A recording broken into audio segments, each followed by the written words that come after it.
Olá pessoal, conforme foi combinado com vocês, para ajudar no processo de desenvolvimento daquela lista de exercício que eu passei para vocês, vou resolver esse primeiro item aqui, letra A, deste exercício, certo?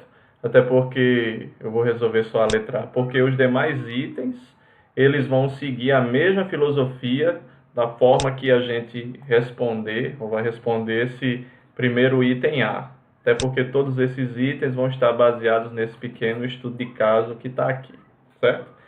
Então, só para ambientar vocês, o que é esse pequeno estudo de caso aqui? Isso aqui é meramente um computador, só que esse computador aqui, ele está fazendo o papel aí de estar concentrando dados através de um banco de dados. Um banco de dados, uma aplicação, certo? Mais detalhes sobre bancos de dados, como eles se comunicam, como eles funcionam especificamente, isso aí para a gente não vai interessar agora, porque isso aí são questões mais de aplicação alto nível e não é isso que está tratando a nossa disciplina. O que a gente vai se preocupar aqui é qual é a infraestrutura necessária para que esse banco de dados funcione adequadamente em função dos requisitos que já estão sendo dados aqui para nós, certo?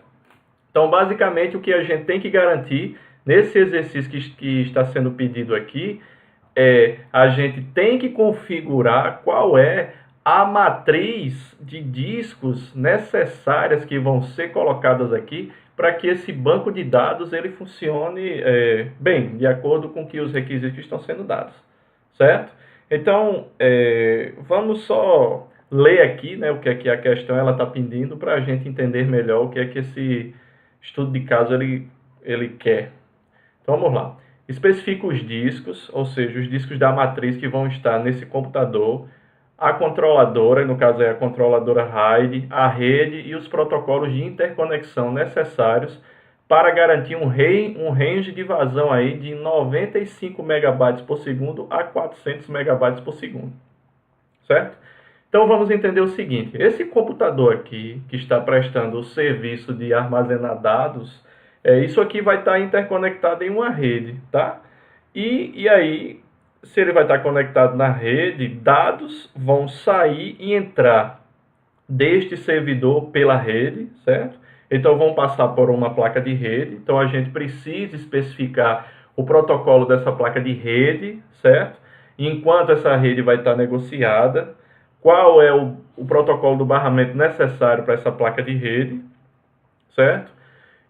Claro que os dados que vão passar por essa placa de rede, eles vão ter que chegar na placa controladora de disco para que sejam os dados armazenados nos discos. Então, precisamos também determinar qual é o protocolo da controladora da placa dos discos e também a matriz dos discos. Então, traduzindo tudo isso que eu falei, está aqui, pronto. Deixa eu só melhorar aqui para a gente entender melhor. Então, o que acontece, né?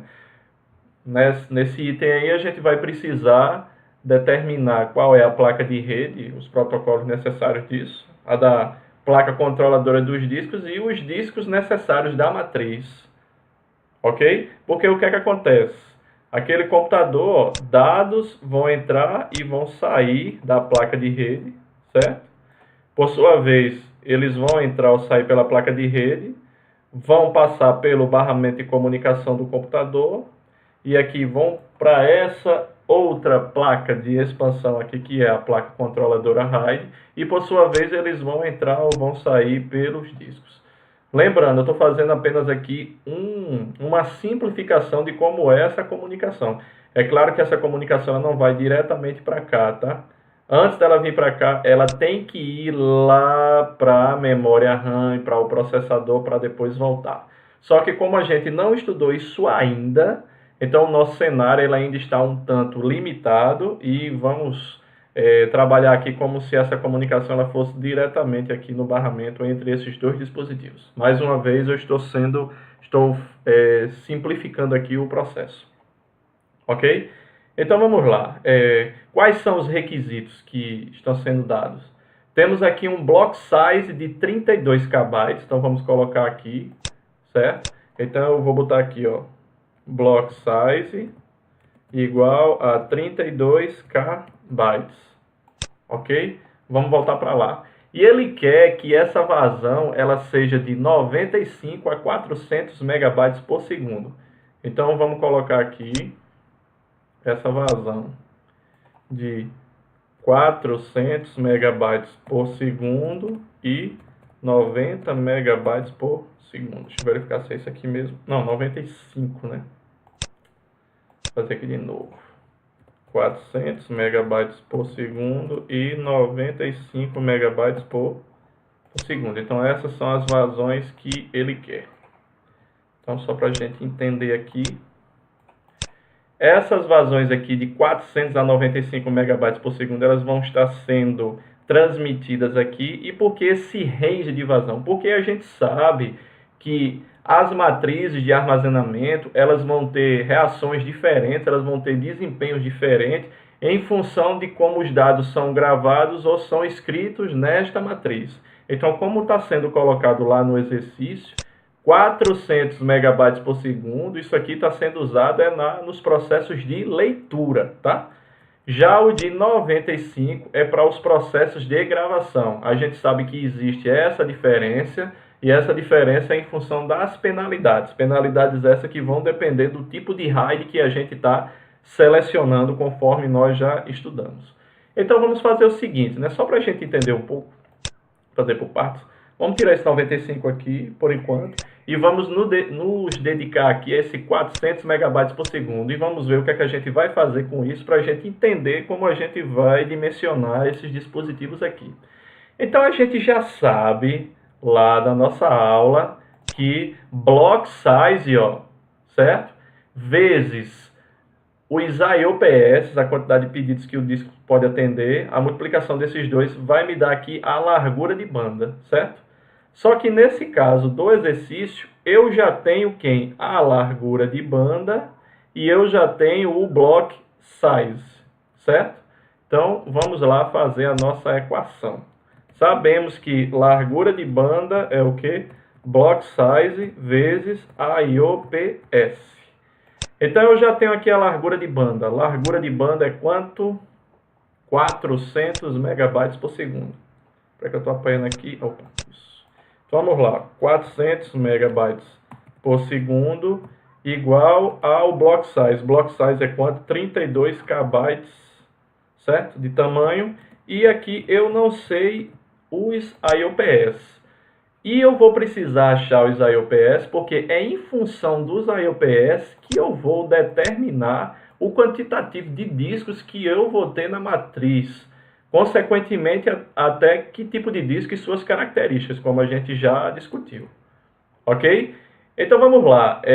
Bom, isso aqui é uma equação simples de resolver, então a gente vai tirar o valor de IOPS e vai passar 32 KB aqui para baixo, a gente vai fazer a divisão. Só que aqui, como estamos em unidades de medida diferentes, vamos deixar os dois aqui em KB para ficar mais fácil. Então, para eu deixar todo mundo em KB, eu vou transformar 400 megabytes por segundo em KB por segundo. Então, eu pego 400 megabytes por segundo. Se eu quiser sair de mega para cá, eu vou multiplicar aqui por 1024. Então, eu tenho isso aqui, ó.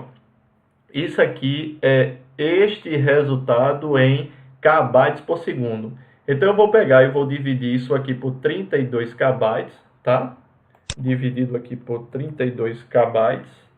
E aqui eu tenho a quantidade de IOPS necessários para essa matriz, para eu conseguir ter aqui 400 megabytes por segundo. Então, vamos lá. Então, deixa eu colocar aqui que eu vou precisar de IOPS aqui de quanto?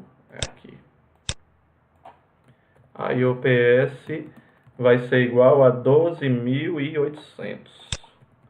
12.800 IOPS, certo? Deixa eu só fazer nova conta aqui, eu estou estranhando esse valor, mas acho que é isso mesmo. 400 vezes 1024, eu estou aqui com esse valor em KB por segundo.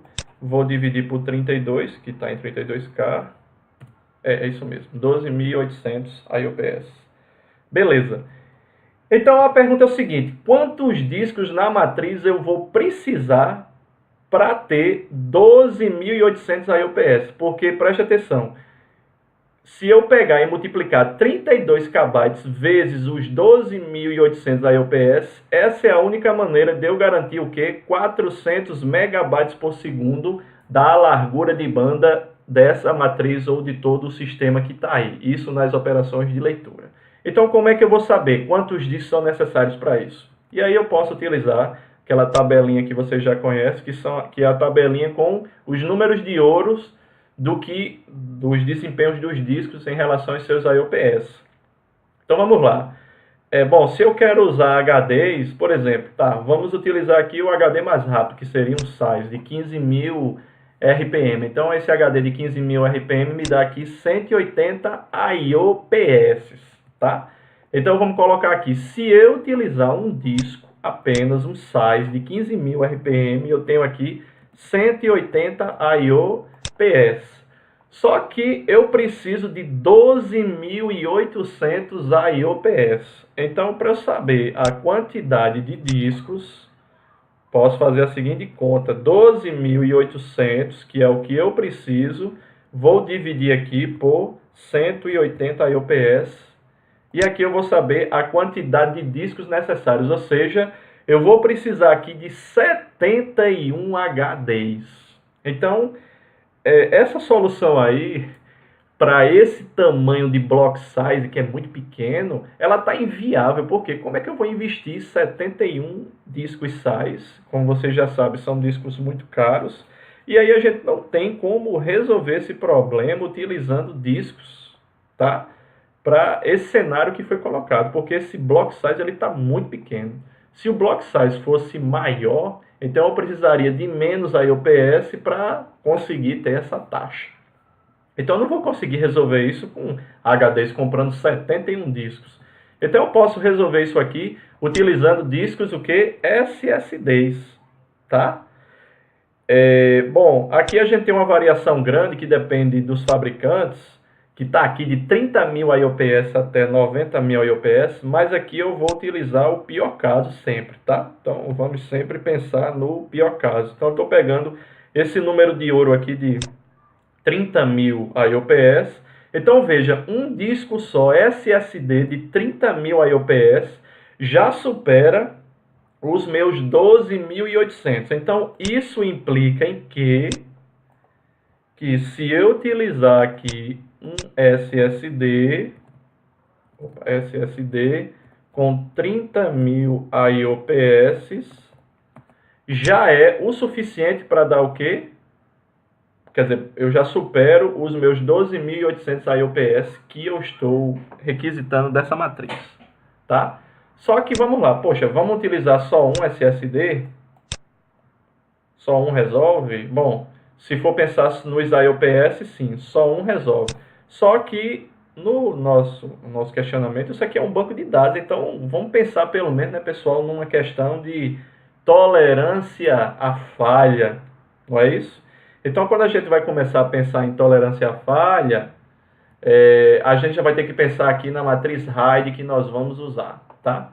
Bom, eu sei que a gente vai usar SSDs, mas eu vou usar a figurinha do HD aqui, já que está aqui, para ficar mais fácil.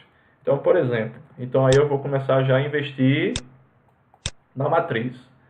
Então, vou começar a fazer o arranjo aqui. Por exemplo, eu quero fazer um arranjo com 3 discos. Bom, para eu fazer um arranjo com 3 discos e que me dê uma tolerância à falha, eu posso trabalhar aqui, por exemplo, com o RAID 5, certo? Então, inicialmente eu estou dando um chute, certo? Eu não sei exatamente se o RAID 5 ele vai dar para trabalhar. Por quê? Por que eu não sei diretamente se ele vai dar para trabalhar? Porque nós temos aqui uma variação da vazão que ela vai de 400 que eu já apaguei aqui sem querer, a 95 megabytes por segundo. Então eu tenho que saber se a penalidade do RAID ela vai ser suficiente para suprir a gravação lá para os 95 megabytes por segundo. Mas vamos colocar os 3 discos aqui em RAID 5, tá? Eu estou apelando para RAID 5 porque entre RAID 5 e RAID 10, que me dão essas tolerâncias a falhas, tá? Poxa, agora me fugiu da mente agora o que é que eu ia falar. Sim, entre RAID 5 e RAID 10, porque o RAID 5, eu tenho uma economia aí de um disco em relação ao RAID 10, que foi o que a gente já discutiu em sala, tá? Mas vamos lá. Vamos começar aqui com o nosso RAID 5, tá? Então vamos fazer o seguinte. Vamos lá para o nosso material, onde fala de como é a característica do nosso RAID 5. Então, se a gente for olhar aqui, ó, no RAID 5, o que acontece? Veja que o IOPS dele na leitura, eu pego que N-1, ou seja, se lá eu estou organizando 3 discos, então os meus IOPS vão ficar limitados a 2 HDs, ou no caso os 2 SSDs que estão lá. E na gravação, o que é que vai fazer? Eu vou pegar N, que são os 3 discos, vou pegar os IOPS dos 3 e dividir por 4, que 4 é a penalidade, certo? E eu vou ver se na gravação, mesmo eu dividindo aqui por 4, se eu vou ter os IOPS necessários, que vão dar o quê? Os meus 95 megabytes por segundo, que é o que precisa lá na questão. Então vamos lá, deixa eu organizar aqui. Veja que tem muito detalhe, né, questão, mas é isso aqui mesmo. Ou seja, aqui para 400 megabytes por segundo eu preciso de 12.800 IOPS. Então eu vou deixar aqui os 30.000 do SSD. Só que aí que está, eu preciso calcular os IOPS necessários para a vazão de quanto? De 95 megabytes por segundo, que seria na gravação. Então os block sizes eles são os mesmos, e aqui eu vou achar os IOPS para a gravação, tá? Então eu vou fazer aquela continha de novo, como eu fiz para esse aqui. Só que agora eu vou pegar o que? 95 megas, vou transformar em kbytes por segundo, multiplico por 1024. Dá isso aqui e vou dividir por 32. Dividindo por 32, eu tenho aqui 3.040 IOPS. Então eu vou pegar aqui, ó. Eu preciso, na verdade é aqui no ar. Eu preciso de quantos IOPS nesse caso? 30.040. Não, 30.000 não, 3.040, perdão. 3.040 IOPS. Então vamos colocar aqui, 3.040 IOPS. Então se eu utilizar RAID 5 aqui, como a gente já olhou lá naquela tabelinha, RAID 5 na leitura, o que é que acontece? Eu vou pegar 30.000 IOPS, poxa, aqui um disco sozinho já é maior do que isso, e se eu pegar 3 aqui, que na verdade lá no exercício é 3 menos 1, né, porque na leitura eu vou considerar N. N é o que? É o número de discos, que são 3. Então aqui vai ser 3 menos 1. Então aqui vai ficar quanto de IOPS? 2, que vai ser 2 vezes 30.000, que dá quanto? Eu tenho 60.000 IOPS disponíveis aí para gastar nessa matriz. Então vejam que eu tenho muito IOPS sobrando. Então se eu tenho muito IOPS sobrando em relação ao que eu necessito, então eu já vou garantir os 400 aqui de sobra, porque esses 400, para ser garantido, eu precisava só de 12.800, aqui eu já tenho 60.000. Veja que já é muito alto, usando aqui o próprio RAID 5. E seria mais alto ainda se eu usasse o RAID 10, tá? Beleza, 60.000 IOPS.